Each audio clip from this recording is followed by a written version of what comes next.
அன்பார்ந்த எங்களுடைய டிவோட்டினேஷன் தொலைக்காட்சி நேயர்களுக்கு உங்களுடைய ஜோதிட ஆச்சாரியர் ஜோதிட குரு சிவஸ்ரீ சரவணமாணிக்க சிவாச்சாரியர் முதல்வர் காஞ்சி காமகோட்டி பீடம் வேத சிவ ஆகம பாடசாலை சங்கரமடம் காஞ்சிபுரம் அடியனுடைய பணிவான வணக்கங்கள் மற்றும் ஆசீர்வாதங்கள். நமக்கெல்லாம் தெரியும், ஒவ்வொருத்தரும் பிறப்பு அப்படின்னு எடுத்துட்டோம்னா ஒரு நட்சத்திரம், அந்த நட்சத்திரத்தை பேஸ் பண்ணி ராசி, அந்த ராசியை பேஸ் பண்ணி அவங்களுடைய பிறந்த நேரத்தில் வரக்கூடிய லக்ன பலம் அப்படின்னு சொல்கிறோம். அதாவது லக்னம் தான் அவள் இண்டிவிஜுவலை குறிக்கிறது. ராசிங்கிறது பார்த்தோம்னா அது பல பேருக்கு இருக்கலாம். ஒரு ராசி, ஒரு மேஷ ராசி அப்படின்னு எடுத்துட்டோம்னா பல கோடி பேர், 100,000 பேர் இருக்கலாம். ஆனால் லக்னம் அப்படிங்கிறது அவனுக்கு இண்டிவிஜுவலாக ஒவ்வொருத்தருக்கும் தனிப்பட்ட லக்ன பலன் அப்படிங்கிறது வரும். லக்னம்ங்கிறதுனா என்ன அப்படிங்கிறத முதல்ல தெரிஞ்சுக்கணும். அதாவது லக்னம் அப்படிங்கிறது ஒவ்வொரு ராசி தான் லக்னம். இப்போது 24 மணி நேரத்தை 12ஆக பிரிப்பாங்க. 12 24 மணி நேரம், புரிஞ்சுதுங்களா? அப்போ இன்றைய காலையில் ஒரு 6 to 7:30 இந்த சூரிய உதயம் கணக்கு. இன்றைக்கி என்ன மாதம் அப்படின்னு எடுத்துனோம்னா இது மார்கழி மாதம். அப்போது இந்த 12 மாதம்தான் எடுத்தனால் மேஷம் அப்படிங்கிறது முதல் ராசி. இப்போ மேஷ மாதங்கிறது சித்திரை மாதம், ரிஷப மாதங்கிறது வைகாசி மாதம், இப்போ மிதுனம்ங்கிறது ஆனி மாதம், கடகம்ங்கிறது ஆடி, சிம்மங்கிறது ஆவணி, கன்னிங்கிறது புரட்டாசி. இப்படி பார்த்துன்னே வந்தோம்னா இந்த ராசி தான் மாதமாக வரும். மார்கழி மாதம் அப்படின்னு சொல்லும்போது தனுர் மாதம் அப்படிங்கிறது மார்கழி மாதத்தை குறிக்குது. ஏன் சொல்ல வரேன்னா, இந்த மார்கழி மாதத்தில் முதல் லக்னம் 6 to 7:30 இந்த சூரிய உதயம் அப்படிங்கும்பொழுது எந்த குழந்தை பிறந்தாலும் இது தனுசு லக்னத்தில் தான் பிறக்கும். அடுத்த 1.5 மணி நேரம் அப்படிங்கும்பொழுது மகர லக்னம், அப்படி அடுத்த ராசி மாறிண்டே வரும். அதுதான் லக்னம் அப்படிங்கிறது. அப்படி அந்த லக்னங்களில் பிறக்கும் பொழுது எந்தெந்த லக்னங்களில் பிறந்தால் என்னென்ன தசாபுத்திகளில் பிறப்போம் அப்படிங்கிறதெல்லாம் கணக்குண்டு. அப்போ அந்த லக்னத்தில் பிறக்கும் பொழுது அவர்களுடைய சுபாவங்கள் எப்படி இருக்கும், நடைமுறைகள் எப்படி இருக்கும், அவங்களுடைய வாழ்க்கை தரம் எப்படி இருக்கும், எந்தெந்த காலகட்டங்களில் அவங்க என்னென்னலாம் சந்திப்பாங்க, எப்படி நன்மைகள் நடைபெறும் அப்படிங்கிறதெல்லாம் பற்றி தான் இந்த பதிவில் நாம் இப்போ பார்க்குறோம். சிம்ம லக்னம் அப்படிங்கிற லக்னத்தில் பிறந்தவர்களுடைய பலாபலன்கள், அதாவது இவங்க இப்படித்தான் இருப்பாங்க, இவர்களுடைய குணாதிசயங்கள், அது மட்டும் இல்லாமல் அவர்களுக்கு எந்தெந்த காலகட்டங்களில் என்னென்ன நன்மைகள்லாம் நடக்கும், எந்த நேரத்தில் செய்யலாம், என்னென்ன யோகங்கள் பாக்கியங்கள் அவங்களுக்கு இருக்குது, எப்படியெல்லாம் இருப்பாங்க, இதெல்லாம் ஒருவருடைய லக்னத்தில் வச்சு தான் சொல்ல முடியும். அதாவது ராசி நட்சத்திரம் இருந்தாலும் அது பொதுவான பலத்தில் போய் சேர்ந்துடும். லக்னம்ங்கிறது இண்டிவிஜுவலான தனிப்பட்ட முறையில் தன்னை மட்டும் குறிக்கக்கூடிய ஒரு பலனை கொடுக்கும். அப்போ அந்த லக்ன பலன்கள் அப்படின்னு பார்க்குறது அப்படிங்கிறதுனால் மிகச்சிறப்பு. இந்த லக்ன பலன் அப்படிங்கிறதுனால் சிம்ம லக்னத்தில் பிறக்கிறதே ஒரு பெரிய வாய்ப்பு. சொல்லப்போனால் எல்லாருக்கும் அந்த பாக்கியம் கிடைக்காது. ஏன்னா நவகிரகத்துக்கு அதிபதி சூரிய பகவான். இந்த சூரிய பகவானுடைய வீடு அப்படிங்கிறது தான் சிம்மம். சிம்ம ராசியிலோ சிம்ம லக்னத்திலேயோ பிறக்கிறது அப்படிங்கிறது ராஜாவுக்கு சமானமான ஒரு அமைப்பு. எப்போவுமே சிம்ம ராசி அப்படின்னாலே ஒரு கர்ஜனை, அதாவது எப்படி காட்டுக்கு ராஜா சிங்கமோ அந்த மாதிரி ராசிகளுக்கு ராஜா சிம்மம். அப்போ இந்த சிம்ம ராசி சிம்ம லக்னம் இதில் என்ன பிறக்கிறதுங்கிறதே ஒரு பெரிய ஒரு அமைப்பு இருந்தால் தான் அந்த மாதிரி பிறக்க முடியும். அப்போ இந்த சிம்ம லக்னத்தில் பிறக்கிறோம் அப்படின்னா அவங்களுடைய சுபாவம் கம்பீர வச்சனமுடையவன். எடுத்தோடனே பேச்சே கம்பீரமாக இருக்குமா, ஒரு வார்த்தை சொன்னாலும் அப்படி கணீர்னு இருக்கும். அந்த இடத்துல அந்த சபையில் அவன் பேசுகிறான்னு ஒரு 100 பேர் பேசிட்டு போனாலும் இவர் ஒருத்தர் பேசுனா அந்த இடத்துல அத்தனை கைத்திட்டல்களும் அந்த பேச்சுக்கும் சபையை அடக்கமும் சில பேருடைய பேச்சுக்கு அது இருக்கும். கம்பீரமான தோற்றம், கம்பீரமான வசனம்னா பேசுறது. அப்போ அந்த சிம்ம லக்னத்தில் பிறக்கும் பொழுது இந்த கம்பீரமான வசனத்தை உடையவன், பேச்சுக்களை உடையவன், சொற்களை உடையவன், அந்த பேச்சை தெளிவாக பிழை இல்லாமல் அக்ஷர சுத்தத்தோடு பேசக்கூடியவர்கள் அந்த சிம்ம லக்னத்தில் பிறந்தவர்கள் அப்படின்னு வச்சுக்கலாம். நல்ல மதிப்பை பெறக்கூடியவர்கள், பிறரிடம் நல்ல மதிப்பை பெறக்கூடியவர்கள், மற்றவங்க பாராட்டக்கூடியவர்கள். பொதுவாகவே எல்லாராலையும் எல்லா நேரத்துலையும் எல்லா இடத்துலையும் பாராட்டு பெற முடியாது. ஒரு இடத்துல பாராட்டு பெறலாம், ஒரு இடத்துல நம்ம அசிங்க அவமானப்படணும், ஒருத்தர் பின்னாடி திட்டுவான், நேரில் பாராட்டிட்டு, இப்படி எல்லாமே நடக்கும். ஆனால் எல்லா இடத்துலையும் எல்லா நேரங்களிலும் எல்லாராலையும் பாராட்டப்படக்கூடியதுங்கிறது சில பேருக்கு தான் அமையும். அந்த மாதிரி அமைப்பு அப்படின்னு பார்த்தோம்னா சிம்ம லக்னத்தில் பிறந்தவர்களுக்கு அந்த மாதிரி அமைப்புகள் எப்போவுமே உண்டு. அது ஆயுள் முழுவதும் உண்டு, வாழ்நாள் முழுவதும் உண்டு. அதே மாதிரி பசி உடையவன், பசி தாங்க மாட்டாங்க சிம்ம லக்னத்தில் பிறக்கிறவர்கள். அந்த டைமுக்கு சாப்பிட்றணும், இல்லைன்னா முன்கோபம் அதிகமாகும். பசியை உடையவர்கள். அதுக்கப்புறம் பார்த்தோம்னா பாபகர்மாக்களை செய்ய மாட்டார்கள். இது பாவம், இது செய்யக்கூடாது அப்படின்னு நினச்சா கண்டிப்பாக செய்ய மாட்டாங்க. செய்கிறவங்களே தடுப்பாங்க. பண்ணாத பூச்சி அது பாட்டுக்கு போயிட்டு வா, அதை கடிச்சு கொள்கிறேன், உன்னை என்ன பண்ணுச்சு, இப்படியெல்லாம் தடுப்பார்கள். புண்ணியத்தை செய்ய வைப்பார்கள், பாவத்தை செய்ய மாட்டார்கள். அந்த மாதிரி ஒரு குணாதிசயங்களை கொண்டவர்கள். பிதிரு தாயார் தகப்பனார் மேலே மிகுந்த மரியாதை உடையவர்களாம். அப்பா அம்மாவுக்கு தெய்வத்துக்கு ஈஸ்வரன் அம்பாள் மாதிரி நினச்சி வழிபடக்கூடியவர்களாம். மாதிரி பிதிரு வந்தனா அப்படின்னு சொல்கிறாங்க. அதாவது தாயார் தகப்பனாரை வந்திப்பவர்கள், நிந்திப்பவர்கள் கிடையாது. மாத்திரை பிதிரு வந்தனை செய்வோர். தாயார் தகப்பனாரை தினமும் வணங்கித்தான் அவரவர்கள் காரியத்தை செய்யக்கூடியவர்கள். அப்படி அமைப்பை பெறக்கூடியவர்கள். அதுக்கப்புறம் பார்த்தீங்கன்னா பக்திவான், தைரியவான், தைரியம் அதிகமாக எதுக்கு துணிச்சலோடு செய்யக்கூடியவர், பக்தியுடையவர்கள். முன்கோபம் அதிகமாக ஏற்படும். ஷார்ட் டெம்பர்லாம் சொல்கிறாங்களே, டக்குன்னு கோபம் வந்துடும். நம்ம நினச்ச காரியத்தில் நினச்சதை செஞ்சே ஆகணும்னு ஒரு முன்கோபத்தை உடையவர்கள். இந்த மாதிரிலாம் இந்த சிம்ம லக்னத்தில் பிறந்தவர்கள் இருப்பார்கள். வேலை செய்ய விருப்பமுடையவர்கள். அதிகமாக ஏதாவது ஒர்க் பண்ணிகிட்டே இருக்கணும், சும்மா உட்காந்துருக்கக்கூடாது, நம்ம இந்த டைமை வேஸ்ட் பண்ணக்கூடாது அப்படின்னு நினைக்கக்கூடியவர்கள். வேலையில் விருப்பமுடையவர்கள். சுபகாரியத்தில் ஈடுபடக்கூடியவர்கள். நன்மைகளை அதிகமாக செய்யக்கூடியவர்கள். பெரிய பெரிய பதவிகள் வகிக்கக்கூடியவர்கள் இந்த சிம்ம லக்னத்தில் பிறந்தவர்கள்.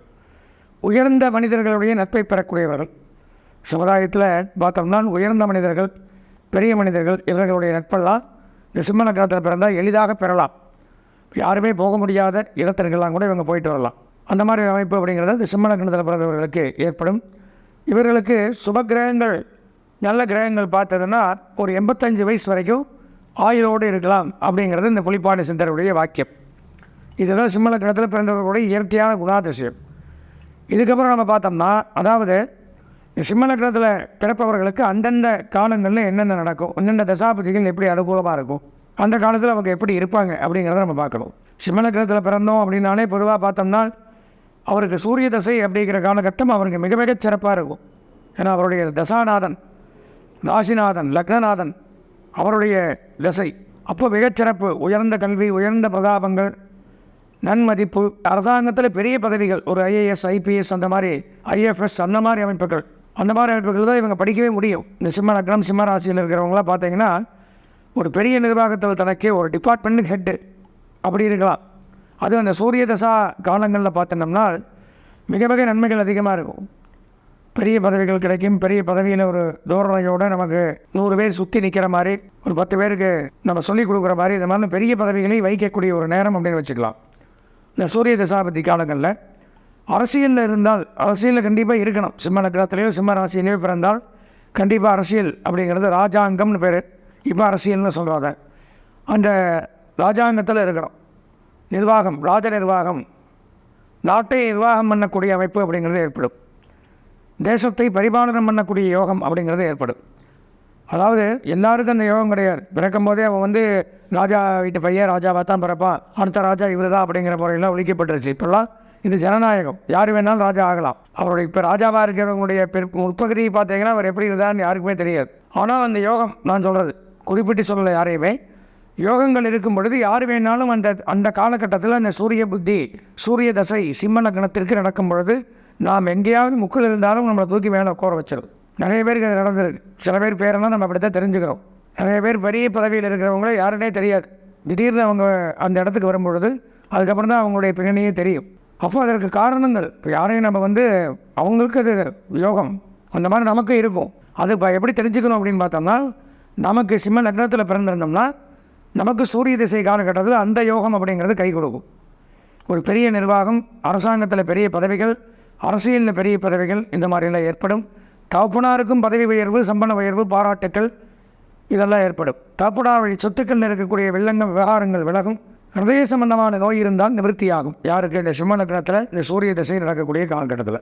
சந்திர திசை எப்படின்னு பார்த்தோம்னா வெளியூர் பிரயாணங்களால் நன்மை. வெளியூர் பிரயாணங்கள் அதிகமாக ஏற்படும் இந்த சிம்ம லக்னத்தில் பிறந்த சந்திர திசையில் பிறந்தவர்களுக்கு. அடிக்கடி வெளிநாடு, வெளி மாநிலங்கள், வெளியூர்கள் இந்த மாதிரிலாம் போயிட்டு வந்துட்டோ அதனால் பொருளையும் மதிப்பையும் தனத்தையும் பணத்தையும் ஈர்க்கக்கூடிய ஒரு நேரம் அந்த சந்திர திசை. மூன்றாவது சொல்லக்கூடிய செவ்வாய் திசை எப்படின்னு பார்த்தோம்னா சூரியன் செவ்வாய் இழப்பு. பூமி வாங்கலாம், மனை வாங்கலாம், வீடு வாங்கலாம், வீடு கட்டலாம், கட்டி வீட்டை ஆல்ட்ரேஷன் பண்ணி கிரகப்பிரவேசம் பண்ணுறது, இந்த மாதிரி அமைப்புக்கெல்லாம் இந்த செவ்வாய் திசையில் கொடுக்கலாம். கால்நடை பராமரிப்புகள், மருத்துவமனை கட்டுதல், மருந்தகங்கள் நிர்வாகம் பண்ணுறது, மருந்து ஆளுநர், காவல்துறையில் பெரிய பதவிக்கு வர்றது, இதெல்லாம் இந்த செவ்வாய் திசையில் நடக்கும். உடன் பிறந்தவர்களுடைய அனுகூலங்கள், உடன் பிறந்தவர்களோடு சண்டை சச்சரவுகளாக இருந்தால் இந்த காலகட்டத்தில் நிவர்த்தி ஆயிரும். எப்போது? செவ்வாய் திசை நடக்கும் பொழுது. அதுக்கப்புறம் பார்த்தோம்னா ராகு திசை. ராகு திசையில் பார்த்தோம்னா யோகங்கள் ஏற்படும். திருமண பாக்கியம் அப்படிங்கிறது உண்டாகும். சிம்ம லக்னத்தில் பிறந்தவர்களுக்கு ராகு திசையில் நல்ல வரன்கள், விரும்பிய வரனை அடையக்கூடிய அமைப்பு அப்படிங்கிறது ஏற்படும். திருமண யோகம் ஏற்படும். திடீர் யோகம், அதிர்ஷ்டங்கள், லாபங்கள் இதெல்லாம் ஏற்படும். அதுக்கப்புறம் பார்த்தோம்னா குரு திசை. குழந்தை பாக்கியங்கள், குழந்தைகளால் பெருமைகள், வம்சவிருத்தி, பொன் பொருள் ஆடை ஆபரணங்கள் சேர்க்கை, இந்த மாதிரிலாம் ஏற்படுத்துவார். சமூகத்தில் ஒரு அந்தஸ்து, கௌரவம், மரியாதை இதெல்லாம் ஏற்படும். ஏன்னா அவர் தான் தனகாரகர். அதுக்கப்புறம் பார்த்தோம்னா சனி புத்தி. சனி புத்தியில் பார்த்தோம்னா அசையாத சொத்துக்கள் வாங்குதல், கடன் தொல்லைகளை அடைத்தல், இருந்த கடனையெல்லாம் சனி திசையில் அடைச்சிடலாம். நமக்கு ஏதாவது பாக்கி இதெல்லாம் இருந்தது வாங்கியிருந்தோம் அப்படின்னு. அதே மாதிரியே ஒரு தொழிற்சாலைகள், ஒரு இரும்பு சம்பந்தமான தொழில், வாகன சம்பந்தமான தொழில், அதெல்லாம் அந்த காலகட்டத்தில் செய்யலாம். சிம்ம லக்னத்தில் பிறந்து சனி திசை நடக்கும் பொழுது. அதுக்கப்புறம் பார்த்தோம்னா கேது திசையில் நன்மைகள் அதிகரிக்கும். குழந்தைகளுக்கு திருமணங்கள், வாரிசுகளுக்கு நன்மை செய்தல், ஆலய வழிபாடுகள், குலதெய்வ வழிபாடுகள் இதெல்லாம் பண்ணலாம். சுக்கிர திசையில் பார்த்தோம்னா ஃப்ரீயாக சேர் போட்டு உட்காந்து ஓய்வு எடுத்துட்டு பிற்காலத்தை நாம் ரசிக்கலாம். அப்போது பொதுவாக இந்தந்த காலகட்டங்களில் இந்தந்த திசைகளில் நமக்கு இது நடக்குது, கண்டிப்பாக நடக்கும் அப்படிங்கிறத நம்ம தெரிஞ்சுக்கணும். இந்த லக்னத்தில் பிறக்கும் பொழுது இந்தந்த கிரகங்கள் இந்தந்த நேரத்தில் தான் இதை கொடுக்கும். இப்போ நவகிரகங்கள் அப்படின்னு எடுத்தனால் ஒவ்வொரு கிரகத்திற்கு ஒவ்வொரு வேலைகள் உண்டு. சூரியன்னா இதைத்தான் பண்ணுவார், சந்திரன்னா இதைத்தான் பண்ணுவார். இப்போ 8th ஸ்டாண்டர்ட் டீச்சர் அந்த கிளாஸுக்கு மட்டும் தான் எடுப்பாங்க, 10th வேறு டீச்சர் தான் இருப்பாங்க. அவங்கள்ட்ட போய் 10th பாடத்தை படிக்க முடியாது. அந்த மாதிரி சூரியன் இதை பண்ணுவார், சந்திரன் இதை பண்ணுவார், குரு இது பண்ணுவார்னா அந்தந்த தசாபுத்தி காலங்களில் அதை தான் நடக்கும். அப்போ அந்தந்த தசாபுத்தி நமக்கு எப்போ நடக்குது அப்படிங்கிறத நம்ம தெரிஞ்சுக்கணுமா இல்லையா? எல்லாருக்கும் ஒரே வயதில் ஒரே நேரத்தில் நடக்காது, மாறுபடும். அவங்க ஜாதகம் மாறுபடும். சொந்த ஜாதகம் இப்போ சிம்ம லக்னத்திலே பிறந்திருந்தாலும் அம்மாவுடைய கர்ப்பத்தில் கர்ப்பச்செல்லில் போயிடும். அப்போ நம்மளுடைய சொந்த ஜாதகத்தை பார்த்தால் மட்டும்தான் எந்த காலகட்டத்தில் நமக்கு என்ன நன்மைகள்ங்கிறத கண்டிப்பாக தெரிந்து கொள்ள முடியும். அதனால் அவசியம் நமது நேயர்கள் வாழ்நாள் ஒரு முறையாவது நம்மளுடைய சொந்த ஜாதகத்தை பார்த்து முழு பலன்களையும் தெரிந்து கொள்வோம். அதுக்கு இதில் வரக்கூடிய ஸ்கிரானிங்கில் வரக்கூடிய எங்களுடைய தொலைபேசி எண்ணை தாராளமாக தொடர்பு கொண்டு சொந்த ஜாதகத்தை பார்த்து சகல பலன்களையும் அடைய வேண்டும் என்று கேட்டுக்கொண்டு விடைபெறுகிறேன். நன்றி, வணக்கம்.